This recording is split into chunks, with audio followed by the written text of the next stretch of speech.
and welcome to my channel Creative Space. And today we have with us Miss Sumedha, who will be giving insights and creating awareness on how Air Force, people work from a technical point of view, technical aspect. So, before any further ado, let me welcome. Hi, Sumedha. Thank you for coming here, giving your precious time and talking on this topic. Please introduce yourself.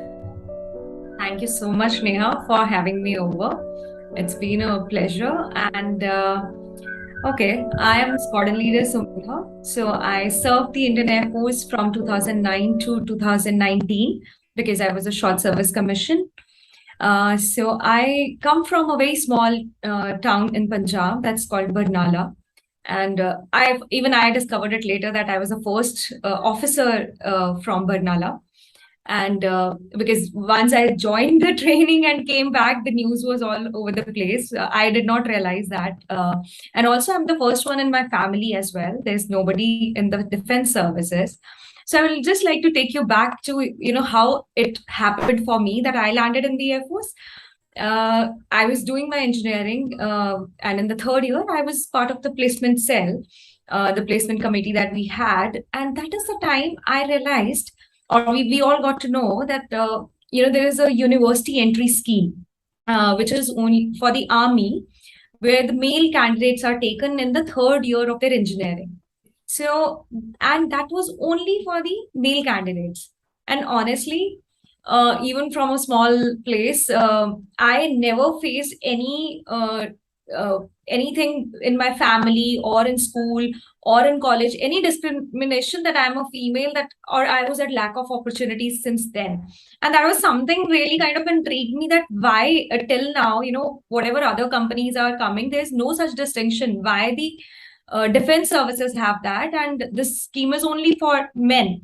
So that is something which intrigued me and motivated me to find more about, how to join the forces. And imagine, it was 2008. We were still on GPRS, very less internet connectivity, no LinkedIn, and and very less information on available online, or not even. I didn't even know that how to approach or whom to approach, because there was nobody in the family.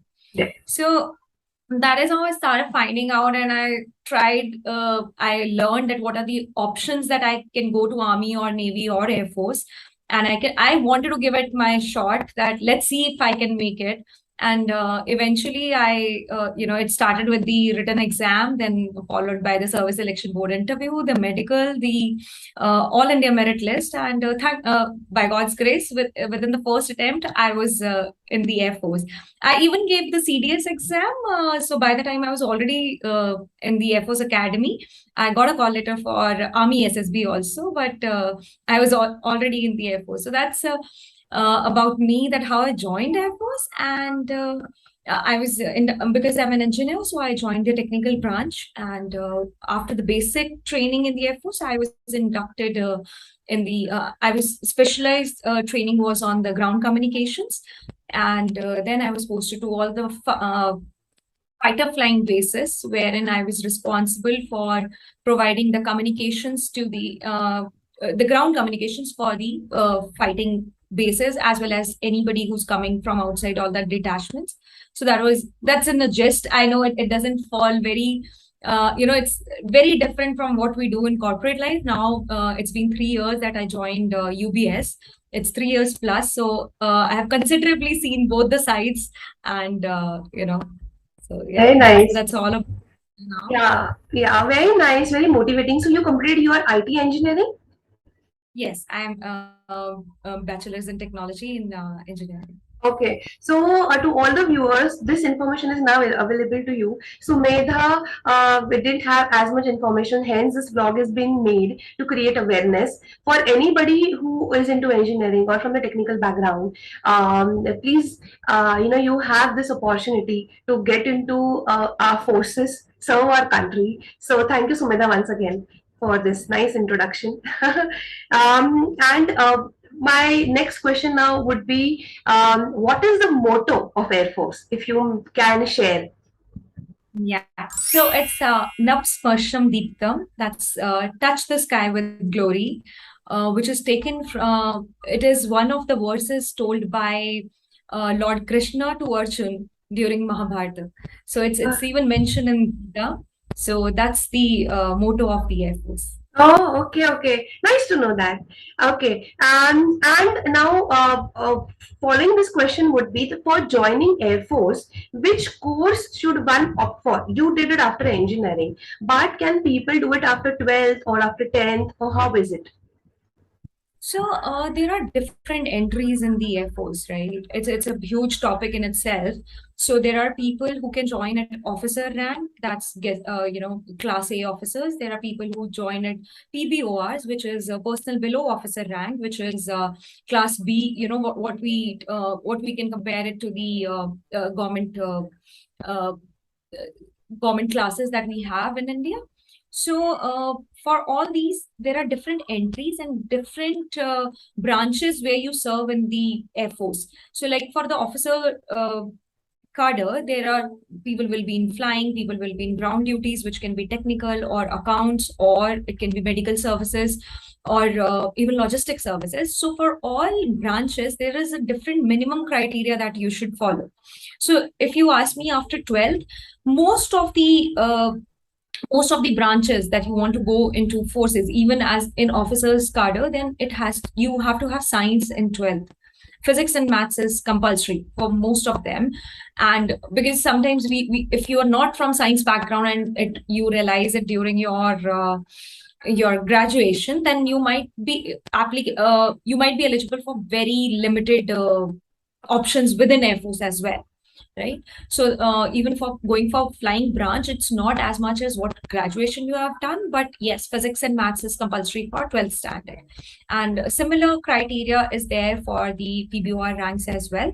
And after this, there is age criteria, which matters a lot, because which branch you are joining, at what will be your age if you are appearing for SSB, say as on date today, and there are two courses which commence every year. One is in January and the other one is in June or July. So if you're eligible for June batch or the January batch, your age at the time of when you are going to join should be, the minimum 23 or 21, or it should be as per that. So whichever exam you are appearing for, because it's not one exam, it is if for the officer cadre, when you appear, there is written exam. It might take some time to get the results. Then there is service selection board. You go through the 7 days interview.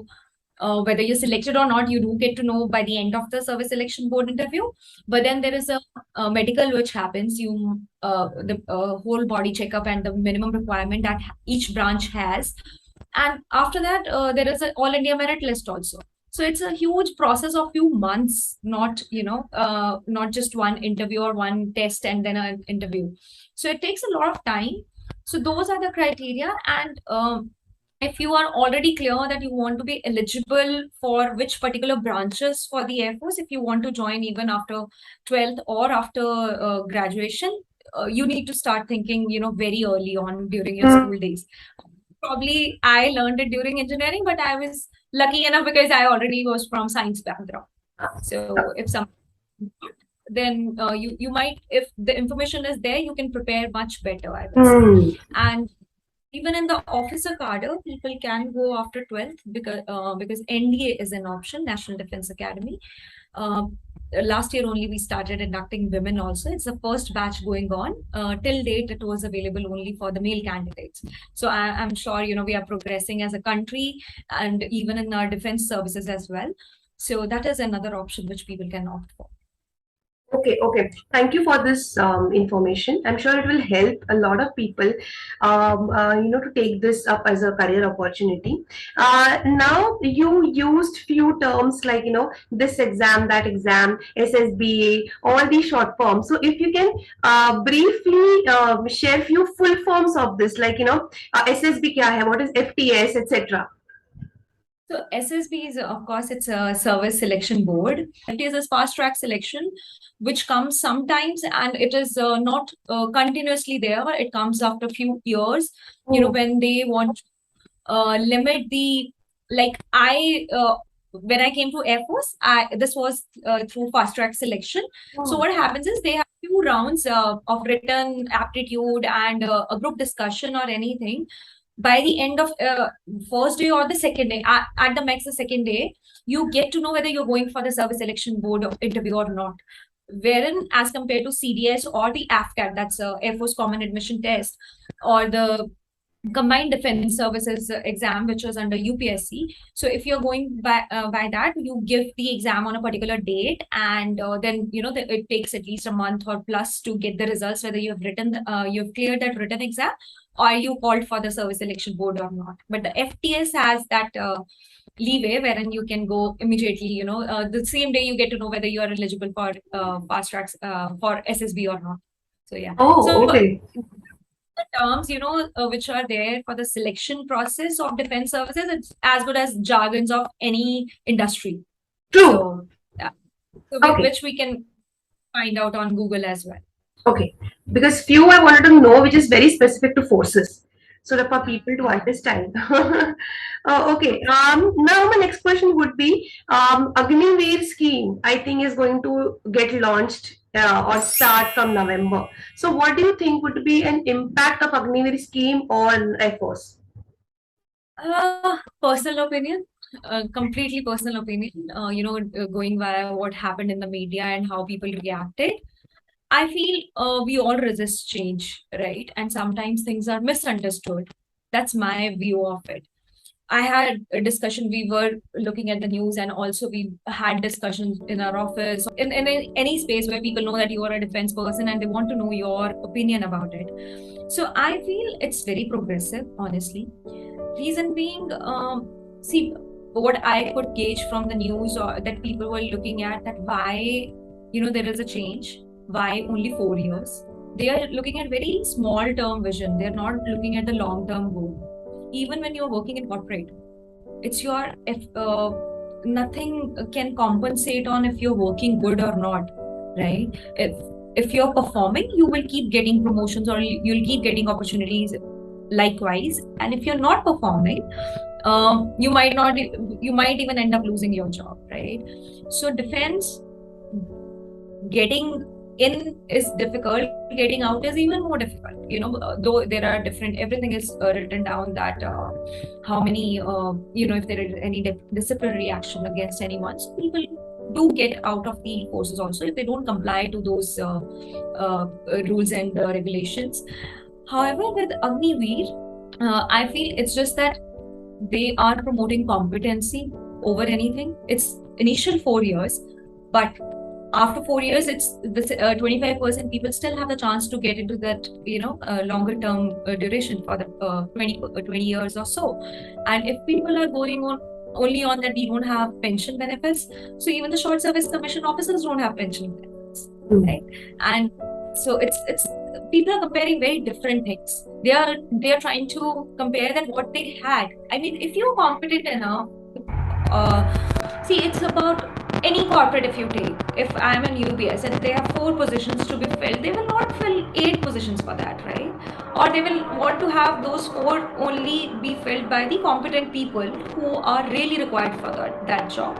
It's not that people are not required. And I look at it, it's a different form of opportunity, and the organization has all the rights to change it depending on what is the organizational needs, right? And not because it's, again, if you're going to defense and if you're going to adorn that uniform, it comes more, you have to look beyond money as well as, where you are. And when I first read the scheme, my first impression was that if a youngster, at a 17 years old, is ready to will go through 4 years of this training and environment and is earning also, at 21, that person will be much, the qualities that person will have will not be comparable to maybe a 21-year-old person who's coming just out of college. And after that, a lot of companies, like, also they announced that we will be ready to induct these people if they are not going to continue with the defense forces.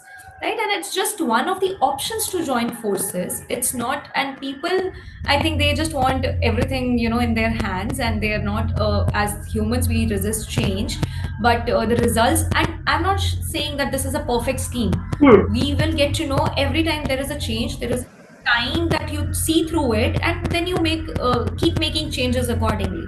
So as of now, honestly, to me, it looks good. And if we are giving so much importance on competence, then by all means, world is competitive. Yeah. It's not that for everywhere, wherever we have to perform. So I don't have anything against it, but yes, if there needs to be any changes, like even for inducting women in NDA is the first batch which started last year.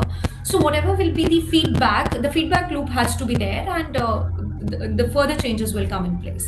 Okay. Thanks for sharing that. It is quite progressive scheme. All in all, is what we can put it. And people, please study. Whoever wants to really join and understand it, please study this in more detail. I'm sure there is something positive, something profitable for everybody. Hence, the scheme was put in place. Rather than making judgments, please study this well. So, thank you, Ms. Sumedha, for this. And so, my next question would be now, top three misconceptions that people have, any civilian would have about this field, about your field, if you would like to share. I am now civilian for more than 3 years, right? So I meet a lot of people around. So the top misconceptions I feel, what I mean, the questions that have come from the civilians and also from parents or the kids who want to, the youngster who want to join forces, is about how much they have to study.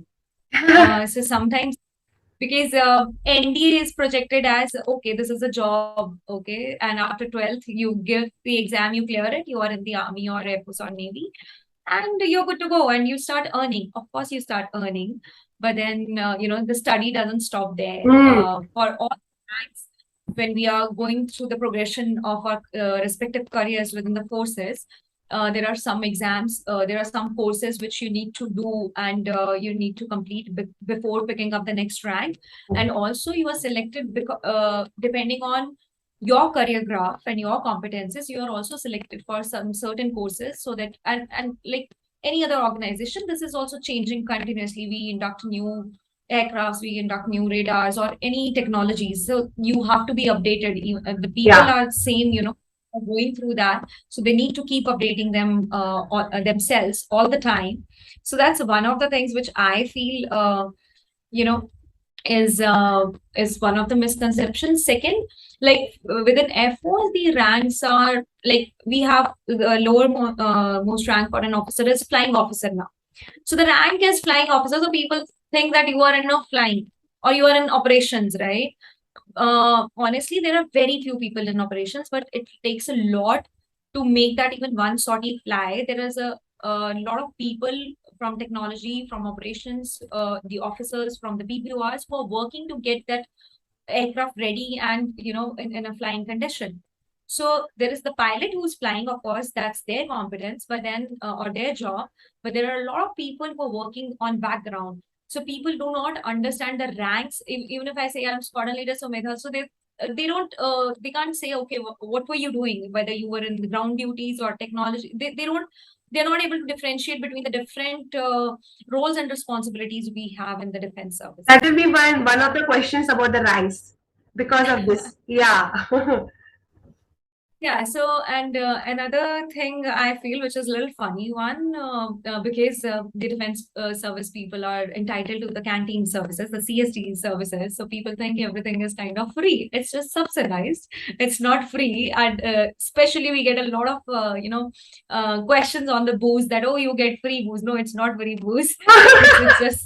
It's just subsidized and nothing more. But yeah, and see, these are something like, if we are working for the government of India for defense, then there are some perks. It's as good as perks any organization gives. They can be different. So yeah. So these are what I think I have come across. So if you have anything in your mind, yeah, we can take that No, forward. no, no. I think This is fine enough.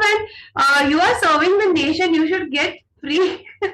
I would say you should. It should not be a misconception, actually. Hats off to everybody who is in forces, actually. Okay, so my next question now would be on the ranks that you just discussed. If you would share different types of ranks that are there in Air Force, so people to have a good understanding, like what are the levels, and which is the highest level, which is the first level, that way. So Air Force ranks, like I mentioned earlier also, right? It's Right. one is in the officer cadre and one is in PBOR. So the officers, when they are during the training, they are flight cadets. And when they complete their training and they are commissioned, we start with flying officer, going to flight lieutenant, squadron leader, wing commander, group captain, air commodore, air vice marshal, Air Marshal, Air Chief Marshal, and Marshal of the Indian Air Force. So these are the ranks, that officers can go. And at each level, there are different criteria that you pick up before you pick up the next rank. So that is for the officers, and for the person below officer rank, it starts with aircraftsman, leading aircraftsman, corporal, sergeant, junior warrant officer, and master warrant officer. And if you are really good in your service, and you have spent enough, you meet a lot of criteria. Sometimes even there are honorary ranks which are given to the master warrant officers as honorary flying officer or honorary flight lieutenants. So that happens depending on your career graph. Okay, okay. Yeah, it's pretty clear. Thank you so much for that. Now let's talk on the segregation or selection process on terms of the physical appearances. So, which are the physical appearances or attributes that can cause hindrance during the selection process? So it's not as much as a physical appearance, but a lot of attributes for the different branches that you are going to be inducted in. So when you are during your SSB, it's a process of 6 to 7 days, wherein they do check your mental ability, your physical fitness on there are some obstacles and there are some individual or group tasks that you have to complete. And also then there is a personal information, personal interview that happens. So it's a process for 5-6 days, and after which you are selected. So even when you are going for the service selection board, before that, when you are appearing for whether it is for which branch of the Air Force, if it is flying, if it is ground duties, if it is technical, or it is medical. So and again, there are some basic physical, like I mentioned earlier, that after SSB there is a medical exam that happens. That's also an extensive medical exam. There is a basic criteria that every one of you have to fulfill. Everyone who's going to any of the branches for the Air Force. And there is a criteria specifically for the flying. Maybe it might be just the ratio or the your body, the leg length or the upper body length. So there are different criteria because that's comes with the requirement of the kind of the aircraft. Even sometimes people who are if the leg length ratio is not same, they can't go for fighters, they can go for only transports or vice versa. So those are not, I say they are the appearances, but they are the attributes required for any different branches. And even if you see, people say we are technical officers, but then the basic military training happens for each one of us, irrespective of the branch. So not the appearance, but the minimum health condition criteria we all have to fulfill. So it does happen a couple of times that you are very good, you cleared your SSB and everything, because we never go through such extensive medical tests, till that time in our age. Mostly we are reactive. When something happens, then only we visit to the doctor, but otherwise we don't. Sometimes people do find some of the conditions which they are not aware of, and they are not able to go to or join the defense forces. So yeah. Okay. Thanks for that tip. Now, my next question would be if you can just share top 3 tips for new joinees. Looking at today's Gen Z or the new generations, first I would say don't choose it because it's the way it is shown in movies. The movies help to get an insight, a little bit closer to the insight of how the life is. But it's again, its baseline is that it's for entertainment. The movies are for entertainment. If that is your reason, if it is motivating enough for you, the clarity of thought has to be there that why you want to join the forces. It's passion. Because if you compare that, big cities, you might not get money, the kind of money raise that you might get in civil and in defense, that might not be same, and the life style is very different. So if you're not ready to, you literally have to go a little blank before going there and let the training do its wonder and reshape you to the person who you are. So because people going with a lot of notions and a lot of expectations, wrong expectations set by media, or talking to just one or two person, because that's, even if I'm talking to someone, I'm giving my experience, I'm sharing my experience different from someone else. So that is one thing I would say, that if you want to go. And another thing, like even if it is Agniveers, it's for 4 years. If it is short service commission, it's minimum 10 or extendable to 14 years. If it's permanent commission, you're joining, it is 20 years. It's a long-term commitment wherein you might not have much control on where you will be posted. And even when you're going through the training, it's not always your choice that what will be the specialization that you would be doing. Okay. Right. For me, also as technical officer, I was specialized in ground communications. I could have been put on any radar systems also, or on any aircrafts as well, depending on what was my performance during my training and what my instructors thought. I did give my first 3 criteria. This is what I would like to pursue, but are there any vacancies there, or my instructors thought that I am a good fit for that or not? So that there is a lot of and things which unfold as you go along. So if you are a person who wants everything, that happens in everywhere, in life, but in civil, you have an option to just leave anytime, which is not there in the defense forces. So it is a long-term commitment, which we should be very well aware of before going for it. And so my last question would be now, Ms. Sumedha, is anything else that I must have missed asking you that you would like to put across to our viewers? Nothing more, nothing you have missed, or still there could be a lot of follow-up questions on whatever I've said, because it's just a catalog or the gist of things that happen. One thing additionally I would like to say, which I mentioned earlier also, about the NDA opening up for women as well. And even 5 years back, the women are inducted into fighter flying as well. So that is, it might not be that we should not be looking at as how many seats we have there. Like India started with only 20 women candidates, but it's the opportunity and it's the progressive nature that the defense services are transforming to. And also this year we mark 30 years of women being in defense services. So we've completed 30 years. We have come a long way from where we started, and the future is just bright. And I'm really glad that in this lifetime, I, even not from a Fauji background, I could get this opportunity and was lucky enough to join the forces. Yeah, I'm sure this would be, it's a very different feeling, I think, that, and a different experience that not everybody has it. So thank you for sharing all your experiences with us, and thank you for coming again on my channel. And as many of you know, as a thank you gesture, I sketch my industry experts. I would love to sketch your beautiful face, Ms. Sumedha, and thank you once again. Thank you so much, Neha. It was interesting chatting with you. And all the best to all who would love to join.